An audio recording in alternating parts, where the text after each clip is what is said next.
WhatsApp class 12 welcome back to the channel. और आज हम लोग कंटिन्यू करेंगे बिजनेस स्टडी का चैप्टर नंबर 9 यानी फाइनेंशियल मैनेजमेंट को। तो देखो, फाइनेंशियल मैनेजमेंट का 2 वीडियो ऑलरेडी हमने अपलोड कर रखा है। फर्स्ट वीडियो में हमने कवर किया था general introduction and the investment decision. Second video में हमने कंप्लीट करा है financing decision as well as the dividend decision. अब आज का जो वीडियो है वो 2 टॉपिक पे ही रहने वाला है, एक फाइनेंशियल प्लानिंग और एक कैपिटल स्ट्रक्चर। तो आज पूरा का पूरा वीडियो में हमने 2 टॉपिक्स ही कवर करना है। तो चलो विदाउट वेस्टिंग एनी टाइम हम लोग स्टार्ट करते हैं फाइनेंशियल प्लानिंग के साथ। अब देखो, बेसिकली फाइनेंशियल प्लानिंग होता क्या है, तो फाइनेंस से रिलेटेड जितने भी प्लानिंग करे जाते हैं एडवांस में, उसी को हम लोग बोलते हैं financial planning. Financial planning refers to deciding in advance, यानी फाइनेंशियल प्लानिंग का मतलब होता है एडवांस में डिसाइड करना। क्या डिसाइड करना? हाउ मच स्पेंड, कितना स्पेंड करें, on what to spends according to fund at your disposal, यानी कि जो भी हमारे पास फंड्स है उसमें से कितना स्पेंड करें और किस चीज़ों पे स्पेंड करें, इसी को हम लोग बोलते हैं फाइनेंशियल प्लानिंग। तो financial planning refers to deciding advance how much to spend on what to spends according to funds at your disposal. अब उसके बाद इट इंक्लूड्स, अब फाइनेंशियल प्लानिंग में और भी क्या चीज़ें इंक्लूड होती है, तो सबसे पहला determination of amount of finance needed, यानी सबसे पहले ये डिटरमाइन करना कि मुझे कितने फाइनेंस की नीड्स है, मुझे कितने फंड्स की नीड है। अब सपोज कि यहाँ पे मैंने डिसाइड कर लिया कि मुझे 10 लाख रुपीज का रिक्वायरमेंट है, 10 लाख रुपीज का नीड्स है। तो सबसे पहला हमने जब अमाउंट डिसाइड कर लिया कि 10 लाख रुपीज का नीड्स है, then determination of sources of finance. उसके बाद अब मुझे सोर्सेस ऑफ फाइनेंस डिटरमाइन करने की, ये 10 लाख रुपीज मेरे पास आएंगे कहाँ से। तो हमने पढ़ा था फाइनेंशियल डिसीजन में कि बेसिकली एक ऑर्गेनाइजेशन के पास 2 सोर्सेस होते हैं फंड्स रेज करने के, एक ऑनर फंड्स और एक होता है बोरोड फंड। ऑनर्स फंड में 2 ही चीज आती है, शेयर कैपिटल और रिटेन अर्निंग, जिसको हम लोग रिजर्व एंड सरप्लस भी बोल सकते हैं। और जो हमारा बोरोड फंड है उसमें आते हैं बहुत तरह के लोन, जैसे डिबेंचर, बैंक लोन और भी बहुत तरह के लोन्स आ जाते हैं। तो जो भी हमें फंड्स चाहिए 10 लाख रुपीज का, वो फंड्स रेज करने के हमारे पास कौन कौन से सोर्सेस हैं, मैं किस सोर्स से उस फंड्स को रेज करूं, ये डिटरमाइन करना। And determination of suitable policy for proper utilisation of fund. अगर हमारे पास फंड्स अरेंज हो जाता है, हमारे पास फंड्स आ जाता है, देन उसके लिए एक सुटेबल पॉलिसी डिटरमाइन करना कि किस तरीके से फंड्स को यूटिलाइज किया जाए। क्योंकि अगर हमारे पास कोई सुटेबल पॉलिसी नहीं होता है, देन हमारा फंड जो है वेस्ट हो जाएगा। हम लोग जहाँ पे इन्वेस्ट करना चाहिए तो वहाँ पे नहीं कर पाएंगे, तो उससे एक अच्छा रिटर्न नहीं मिलेगा। तो अगर हमारे पास एक सुटेबल पॉलिसी होगा तो उस केस में जो फंड्स है वो एक अच्छा रिटर्न ला करके देगा। तो बेसिकली फाइनेंशियल प्लानिंग में ये 3 चीजें इंक्लूड होती है कि determination of amount of finance needed, कितने पैसे की जरूरत है, determination of sources of finance, वो पैसा कहां से आएगा, और उसके बाद उस पैसे को किस तरीके से यूटिलाइज करा जाएगा। तो ये बेसिकली होता है फाइनेंशियल प्लानिंग। अब उसके बाद आता है the objectives of financial planning, कि फाइनेंशियल प्लानिंग के क्या क्या ऑब्जेक्टिव्स है, क्या क्या पर्पसेस है। तो बेसिकली 2 पर्पसेस होते हैं फाइनेंशियल प्लानिंग के। सबसे पहला, to ensure the availability of funds whenever required, यानी कि ये इंश्योर करना कि मुझे जब भी फंड्स की रिक्वायरमेंट है मेरे पास फंड्स अवेलेबल होने चाहिए, यानी जब भी मुझे फंड्स का जरूरत पड़े मेरे पास फंड्स अवेलेबल है, ये इंश्योर करना फाइनेंशियल प्लानिंग का पहला ऑब्जेक्ट होता है। और second, to see that the firm does not raises resources unnecessary, और ये भी देखना कि जो हमारा फर्म्स है वो अननेसेसरी रिसोर्सेस को रेज तो नहीं कर रहे हैं। अब देखो, यहाँ पे अननेसेसरी रिसोर्सेस का मतलब कि हमारे पास अगर पैसा कम है तो भी हमारे लिए सही नहीं है, अगर हमारे पास बहुत ज़्यादा पैसा है तो भी हमारे लिए सही नहीं है। क्योंकि अगर हमारे पास शॉर्टेज ऑफ कैश होगा तो उस केस में हम लोग परचेज नहीं कर पाएंगे, प्रॉपर परचेजिंग नहीं कर पाएंगे। बट अगर हमारे पास सरप्लस ऑफ कैश होगा, एक्सेस कैश होगा, तो हम लोग ओवर ट्रेडिंग कर लेंगे, और ओवर ट्रेडिंग करना भी कहीं ना कहीं हमारे ऑर्गेनाइजेशन के लिए एक मेजर लॉसेस बन जाता है। तो बेसिकली हमारे पास इतना पैसा होना चाहिए कि हम लोग प्रॉपर यूटिलाइज कर सके, जितना भी परचेजिंग करना है कर सके। ज़्यादा पैसा होना भी हमारे लिए सही नहीं है। तो यहाँ पे जनरली जो भी हमारे पास एक मिक्सअप होना चाहिए, कैपिटल स्ट्रक्चर में हमें अभी पढ़ना है कि हमारे पास कितना खुद का बोरोड फंड, खुद का ऑनर्स फंड होना चाहिए और कितना बोरोड फंड होना चाहिए, ये जस्ट मैं अभी डिसाइड करूंगा कैपिटल स्ट्रक्चर में। बट अभी हम लोग को फिलहाल इतना समझना है कि हमारे पास इतना फंड्स होना चाहिए कि जो भी मुझे रिक्वायरमेंट्स है उस रिक्वायरमेंट्स को मैं पूरा कर सकूं। तो बेसिकली ये 2 ऑब्जेक्टिव्स होते हैं फाइनेंशियल प्लानिंग के। उसके बाद आता है importance of financial planning, very important topic. अब इंपॉर्टेंस ऑफ फाइनेंशियल प्लानिंग का मतलब कि एक ऑर्गेनाइजेशन में फाइनेंशियल प्लानिंग क्या रोल प्ले करता है, क्या उसका इंपॉर्टेंस है। तो सबसे पहला, टू कलेक्ट ऑप्टिमम फंड्स, यानी कि अगर हमने फाइनेंशियल प्लानिंग करा है तो मुझे जितने भी फंड्स की रिक्वायरमेंट है मैं ऑप्टिमम फंड्स कलेक्ट कर सकता हूं। With the help of financial planning मैं मैक्सिमम फंड्स कलेक्ट कर सकता हूं।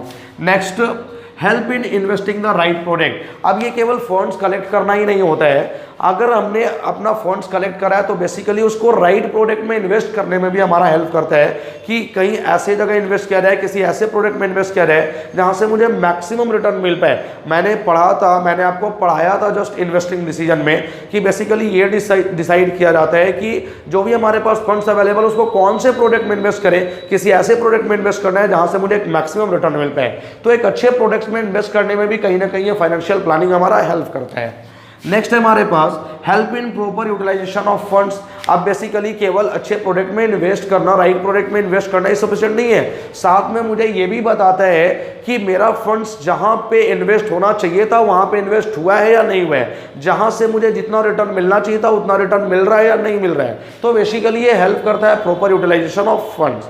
Next, it links present with future. अब ये कोई बताने वाली बात नहीं है कि बेसिकली जो फाइनेंशियल प्लानिंग है वो प्रेजेंट को फ्यूचर के साथ लिंक करता है। क्यों? क्योंकि फाइनेंशियल प्लानिंग हम लोग बनाते कब है? प्रेजेंट में, बट किसके लिए बनाते हैं? फ्यूचर के लिए बनाते हैं। तो कहीं ना कहीं फाइनेंशियल प्लानिंग जो है वो प्रॉपर प्रेजेंट को फ्यूचर के साथ लिंक करता है। उसके बाद बेस फॉर फाइनेंशियल कंट्रोल। अब फाइनेंशियल कंट्रोल के लिए फाइनेंशियल प्लानिंग को एक बेस माना जाता है। क्यों बेस माना जाता है? प्लानिंग में हमने पढ़ा था कि पहले हम लोग क्या करते हैं, एक टारगेट सेट करते हैं, उसके अकॉर्डिंग काम करना शुरू करते हैं, और जब एट द एंड रिजल्ट हम लोग पहुंचते हैं तो हम लोग कंपेयर करते हैं, चेक करते हैं कि जो टारगेट हमने सेट करा था उसके अकॉर्डिंग हमारा काम हुआ है या नहीं हुआ है। अगर हमारा काम उसके अकॉर्डिंग हुआ है देन हम लोग उसी फाइनेंशियल प्लानिंग को कंटिन्यू कर देते हैं। अगर हमारा टारगेट फेल हो चुका है, हम लोग उसके अकॉर्डिंग काम नहीं किए, तो उस केस में कहीं ना कहीं हम लोग का जो प्लानिंग होता है फ्लेक्सिबल प्लान होता है और उसके अकॉर्डिंग चेंज करके फिर से हम लोग नए टारगेट लेकर के उस टारगेट को अचीव करते हैं। तो फाइनेंशियल कंट्रोल के लिए बेस माना जाता है फाइनेंशियल प्लानिंग को।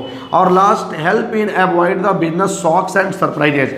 बिजनेस शॉक्स और सरप्राइजेज को अवॉइड करने में भी हमारा हेल्प करता है। अब शॉक्स एंड सरप्राइजेज को कैसे? देखो, फाइनेंशियल प्लानिंग क्या है? प्लानिंग में हमने डेवलपिंग प्रीमिसेस पढ़ा था कि डेवलपिंग प्रीमिसेस में सबसे पहले हमने एक टारगेट सेट करना है, उस टारगेट के अकॉर्डिंग काम करना है, लास्ट में जाकर के एंड रिजल्ट पे हमें चेक भी करना है कि जो टारगेट हमने रखा था वो टारगेट अचीव्ड हो रहा है या नहीं हो रहा है। अगर नहीं हो रहा है तो वहाँ पे क्या क्या कमी रह गई थी उसको हम लोग निकालते हैं, फिर उसको सुधारने की कोशिश करते हैं। तो बेसिकली यहाँ पे भी वही है। अब अगर हमने फाइनेंशियल प्लानिंग करा होगा, सपोज कि हमने फाइनेंशियल प्लानिंग नहीं करा है, तो हमने बस ऐसे एक टारगेट ले लिया कि मुझे इस साल का जो सेल है वो 50 लाख रुपये से इंक्रीज करना है। अगर हमारी सेल इंक्रीज नहीं होती है तो कहीं ना कहीं बिजनेस में एक शॉक दे करके जाता है। बट अगर हमने फाइनेंशियल प्लानिंग करा है, हमने सब कुछ अच्छे से अरेंज करा है, तो उस केस में अगर हमारे सेल की टारगेट फेल हो जाती है देन हमारे बिजनेस को कोई शॉक नहीं लगेगा। चलो भाई, इस बार फेल हो गई ना, फिर हमने प्लान फ्लेक्सिबल बनाया था, उस प्लान को चेंज करके और फिर से हमने एक नया टारगेट लेकर के उस टारगेट को मुझे अचीव कर लेना है। तो यहाँ पे जितने भी अगर हमने फाइनेंशियल प्लानिंग करा है तो जितने भी बिजनेस में शॉक्स और सरप्राइजेज आने वाले हैं तो उन सबको अवॉइड करने में ये फाइनेंशियल प्लानिंग हमारा हेल्प करता है। तो ये हो गया guys importance of financial planning. तो फाइनेंशियल प्लानिंग क्या होता है? सबसे पहले हमने पढ़ा फाइनेंशियल प्लानिंग में किन किन चीज़ों को इंक्लूड करा जाता है, क्या ऑब्जेक्टिव्स होते हैं और साथ ही साथ क्या इंपॉर्टेंट रोल प्ले करता है, क्या इंपॉर्टेंस होता है towards the organization financial planning का। आई होप कि ये टॉपिक आपका क्लियर है। आप इसका जल्दी से स्क्रीनशॉट ले लो। मैं जस्ट आया 2 सेकेंड में कैपिटल स्ट्रक्चर के साथ। चलो, आज के वीडियो में जो हमने नेक्स्ट कॉन्सेप्ट देखना है वो है कैपिटल स्ट्रक्चर। तो कैपिटल स्ट्रक्चर एक काफ़ी इंपॉर्टेंट टॉपिक रहने वाला है आज के वीडियो का, और इसको समझना भी उतना ही महत्वपूर्ण है क्योंकि ये थोड़ा कॉम्प्लिकेटेड टॉपिक है और बेसिकली 12th क्लास में हमारा माइंड इतना ज़्यादा डेवलप नहीं होता है कि इसको हम लोग अच्छे से समझ पाए, इतने हाई लेवल से हम लोग सोच पाए। बट फिर भी आप इसको समझो, बहुत ईजी वे में आप इसको समझ जाओगे, कुछ है ही नहीं, बहुत सिंपल है। तो देखो हम लोग सबसे पहले देखते हैं कैपिटल स्ट्रक्चर होता क्या है कि basically it is the proportion of डेब्ट and equity used in financing the operation of the business. देखो, इसको ऐसे समझो कि बेसिकली किसी भी ऑर्गेनाइजेशन को चलाने के लिए फाइनेंस की आवश्यकता होती है, पैसे की नीड होती है, और उस पैसे को अरेंज करने के हमारे पास 2 सोर्सेस होते हैं। हमने फाइनेंसिंग डिसीजन में पढ़ा था, एक होता है हमारा ऑनर्स फंड और एक होता है बोरोड फंड। ऑनर्स फंड का मतलब कि हमारे खुद का कैपिटल, और बोरोड फंड का मतलब कि हमने जो मार्केट से लोन वगैरह लेके रखा हुआ है। तो ऑनर्स फंड्स की अगर मैं बात करूं तो उसमें बेसिकली 2 सोर्सेस होते हैं, एक शेयर कैपिटल और एक होता है रिटेन्ड अर्निंग, जिसको हम लोग रिजर्व एंड सरप्लस भी बोलते हैं। और अगर हम लोग बोरोड फंड की बात करें तो उसमें आता है अलग अलग तरह का लोन, के debenture, loan from bank, loan from financial institution, etc। तो बेसिकली ये आता है 2 सोर्सेस हमारे पास, ऑनर्स फंड और बोरोड फंड।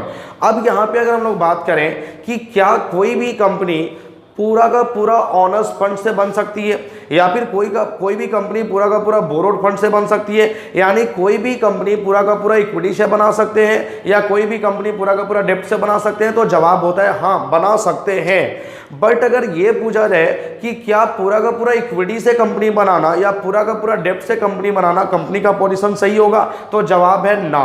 क्योंकि बेसिकली हम लोग को यहाँ पे कैपिटल स्ट्रक्चर्स में दोनों के कॉम्बिनेशन को लेके चलना पड़ता है, इक्विटी को भी एज वेल एज डेब्ट को भी, ताकि हम लोग दोनों का एक प्रॉपर कॉम्बिनेशन लेके चले और दोनों के ड्रॉबैक्स को इग्नोर करके उनका बेनिफिट ले लें। तो बेसिकली होता क्या है कैपिटल स्ट्रक्चर, अब कैपिटल स्ट्रक्चर में बेसिकली दोनों को लेके चलना है, डेब्ट भी और इक्विटी भी।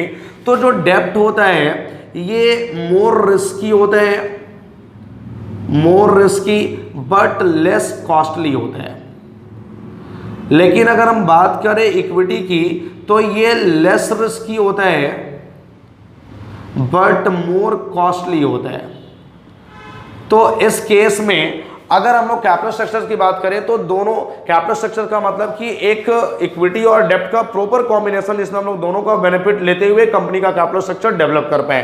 तो कैपिटल स्ट्रक्चर डेवलप करने के लिए बेसिकली एक कंपनी का बेस्ट कैपिटल स्ट्रक्चर क्या होगा। अब एक कंपनी का बेस्ट कैपिटल स्ट्रक्चर डिसाइड कर पाना ही पॉसिबल नहीं है कि सारे कंपनी के जो कैपिटल स्ट्रक्चर्स होते हैं वो अलग अलग होते हैं। तो एक बेस्ट कैपिटल स्ट्रक्चर होता क्या है, a best capital structure is one which maximise the wealth of shareholder, यानी एक बेस्ट कैपिटल स्ट्रक्चर वो होता है जो शेयर होल्डर्स के वेल्थ को मैक्सिमाइज कर दे।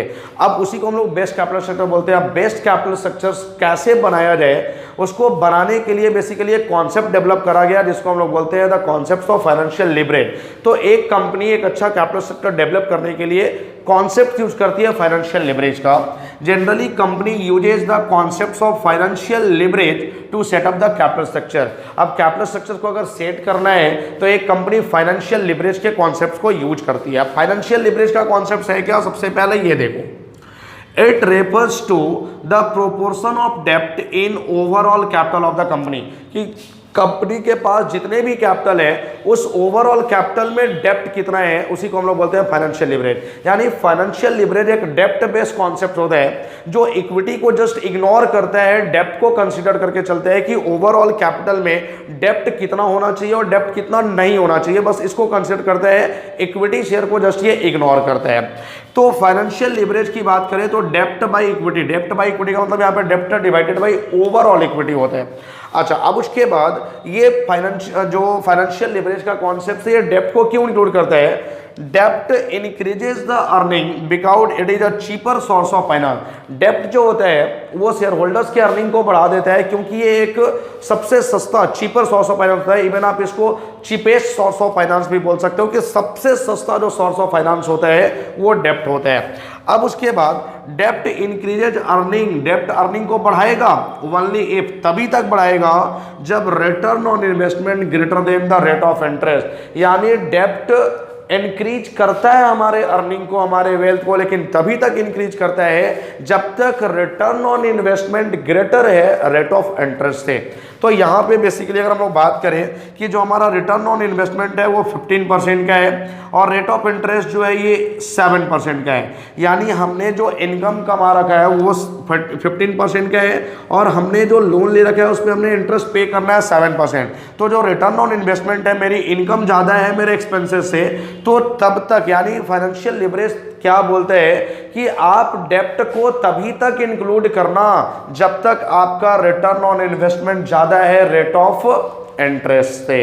तो आई होप कि ये कैपिटल स्ट्रक्चर्स क्या है और फाइनेंशियल लिवरेज का कॉन्सेप्ट क्या है आप इसको समझना। अब यहाँ पे थोड़ा सा एक एग्जांपल मैं इसका लेता हूँ कि return on investment rate of interest से अगर ज़्यादा है तो बेसिकली ये हमारे शेयर होल्डर्स के अर्निंग को कैसे बढ़ाता है, पहले आप इसको समझो इसका कॉन्सेप्ट क्या है। अब सपोज कि एक कंपनी जो है वो जितना ज़्यादा लोन लेगी उतना ज़्यादा उस पर इंटरेस्ट पे करना पड़ेगा और जो लोन का इंटरेस्ट पे होता है वो कंपनी अपने स्टेटमेंट ऑफ P&L के डेबिट में दिखाती है, प्रॉफिट एंड लॉस अकाउंट में डेबिटेड होता है।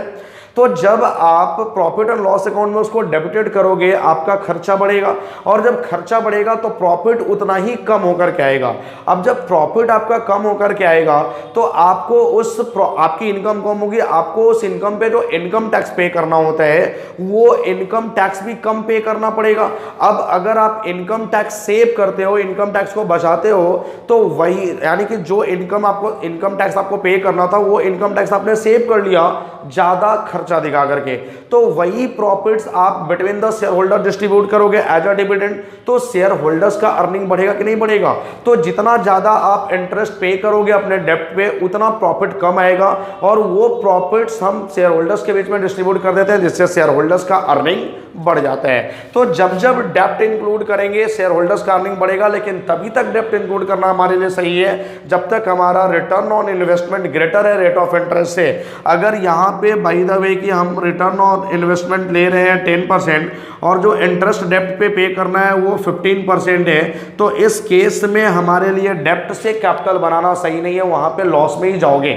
तो डेप्ट तभी तक इंक्लूड करना जब ROI greater than rate of interest होता है। अब इसको एक न्यूमेरिकल से समझते हैं कि बेसिकली अगर हमारा आरओआई रेट ऑफ इंटरेस्ट से ज़्यादा है तो उस केस में डेप्ट इंक्लूड करने से किस तरह से शेयर होल्डर्स का अर्निंग बढ़ता है। देखो यहाँ पे हमने कैपिटल लिया है कि कैपिटल जो होगा किसी भी कंपनी को ऑपरेट करने के लिए वो 25 लाख का कैपिटल होगा। अब यहाँ पे हमने 3 कंपनी लिया है, कंपनी एक्स, कंपनी वाई और कंपनी जेड। अब हमने अभी पढ़ा कि एक कंपनी जो है वो पूरा का पूरा इक्विटी से भी बनाई जा सकती है, एक कंपनी पूरा का पूरा डेप्ट से भी बनाई जा सकती है, बट दोनों का एक प्रॉपर कॉम्बिनेशन होना हमारे लिए काफ़ी बेटर होता है। तो यहाँ पे कंपनी एक्स क्या बोली कि हमने जो 25 लाख रुपए चाहिए वो मैं पूरा का पूरा 25 लाख इक्विटी से अरेंज करूंगा, हमने डेट को इंक्लूड नहीं करना है। तो जब यहाँ पर पूरा का पूरा 25 लाख की इक्विटी से अरेंज कर ली तो इसका डेप्ट क्या हो जाएगा, नील। डेप्ट इसके पास कुछ है ही नहीं। उसके बाद कंपनी वाई क्या बोलती है कि जो 25 लाख का टोटल कैपिटल चाहिए उसमें 20 लाख हमने इक्विटी से अरेंज करना है और बाकी 5 लाख का हमने डेप्ट से अरेंज करना है। उसके बाद कंपनी जेड ने क्या बोला कि टोटल 25 लाख में 15 लाख हमने इक्विटी से अरेंज करना है और बाकी 10 लाख हमने डेप्ट से अरेंज करना है। तो ये इक्विटी और डेप्ट का प्रॉपर कॉम्बिनेशन हो गया कंपनी एक्स, वाई और जेड में। जो हमारा टैक्स रेट है वो 30% है। Earning before interest and tax जो ये 3,50,000 एंड इंटरेस्ट ऑन डेप्ट है 10% पर एनम। अब यहाँ पे देखो सबसे पहले हमने 3 कंपनी लिया है, कंपनी एक्स, कंपनी वाई और कंपनी जेड। अब तीनों के केस में जो EBIT है earning before interest and tax वो 3,50,000 है। यहाँ भी 350, यहाँ भी 350, यहाँ भी 350। अब जो भी earning before interest and taxes होता है उसमें से सबसे पहले हम लोग डिडक्ट करते हैं इंटरेस्ट को। तो देखो कंपनी एक्स के पास तो डेप्ट है ही नहीं, डेप्ट तो नहीं है इसके पास, क्योंकि इसने तो पूरा का पूरा जो कैपिटल अरेंज किया था वो इक्विटी से कर लिया था। तो जब डेप्ट नील है तो इसको इंटरेस्ट भी पे नहीं करना पड़ेगा, इसका इंटरेस्ट भी नील होगा। कंपनी वाई के पास डेप्ट कितना था 5 लाख का, तो 5 लाख का 10% इसको इंटरेस्ट पे करना है 50,000। और कंपनी जेड के पास जो डेप्ट है वो है 10 लाख, तो 10 लाख का 10% इसको इंटरेस्ट पे करने हैं 1 लाख। अब इंटरेस्ट को डिडक्ट करने के बाद यहाँ पे जो अर्निंग बिफोर टैक्स आएगा वो कंपनी एक्स के केस में 3,50,000 इधर आएगा, कंपनी वाई के केस में 3 लाख आ जाएगा और कंपनी जेड के केस में 2,50,000 आ जाएगा। तो ये बेसिकली अर्निंग बिफोर टैक्स हो गया।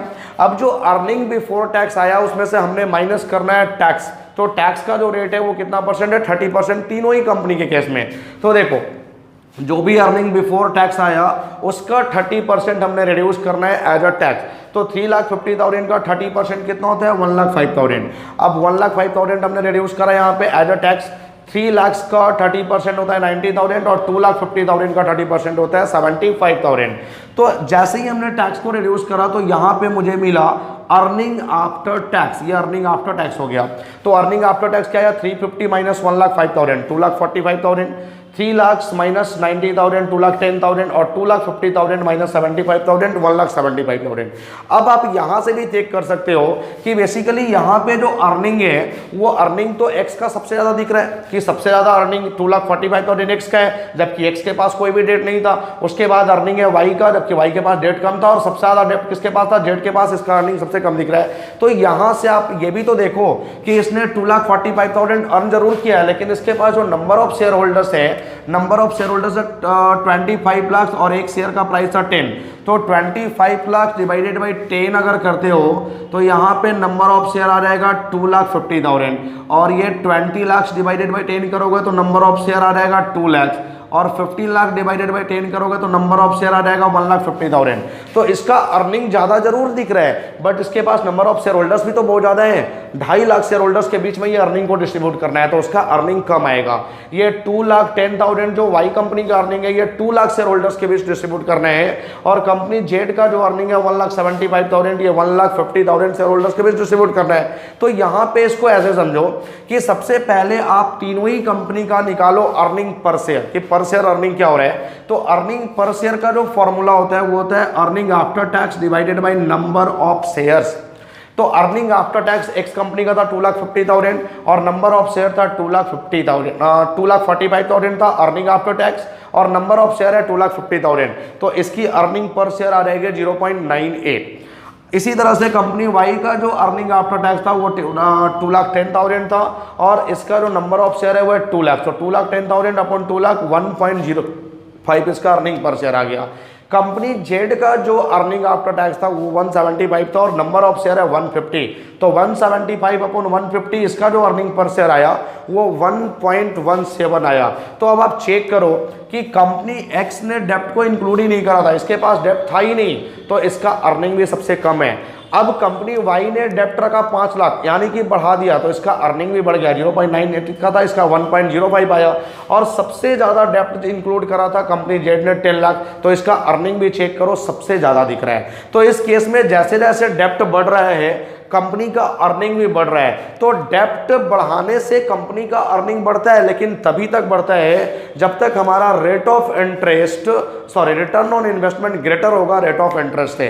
अब यहाँ पे अगर मैं निकालूं कि बेसिकली जो रिटर्न ऑन इन्वेस्टमेंट ROI का फॉर्मूला क्या होगा, तो ROI का फॉर्मूला क्या होता है, यहाँ पे basically EBIT divided by capital into 100 ये होता है ROI का फॉर्मूला। अब आप यहाँ से खुद भी चेक कर सकते हो कि अगर ROI इस रेट ऑफ इंटरेस्ट से ग्रेटर आया, ज़्यादा आया, तो उस केस में डेप्ट इंक्लूड करने से हमारा अर्निंग बढ़ेगा। तो देखो EBIT जो हमारा था वो था 3,50,000 इनटू 100 डिवाइडेड बाई जो कैपिटल है वो कैपिटल है 25 लाख का। तो अब अगर आप इसको सॉल्व करते हो तो 0000 कैंसिल, 30 से 30 कैंसिल, 350 डिवाइडेड बाई 25 यानी ये आ जाएगा 14%। तो हमारा जो rate of interest return on investment आया वो 40%, जबकि हमारा रेट ऑफ इंटरेस्ट जो था वो 10% था। तो जब ROI ग्रेटर होगा रेट ऑफ इंटरेस्ट से तो उस केस में देखो रेट ऑफ इंटरेस्ट हमारा 10% था बट जो ROI था वो 14% था।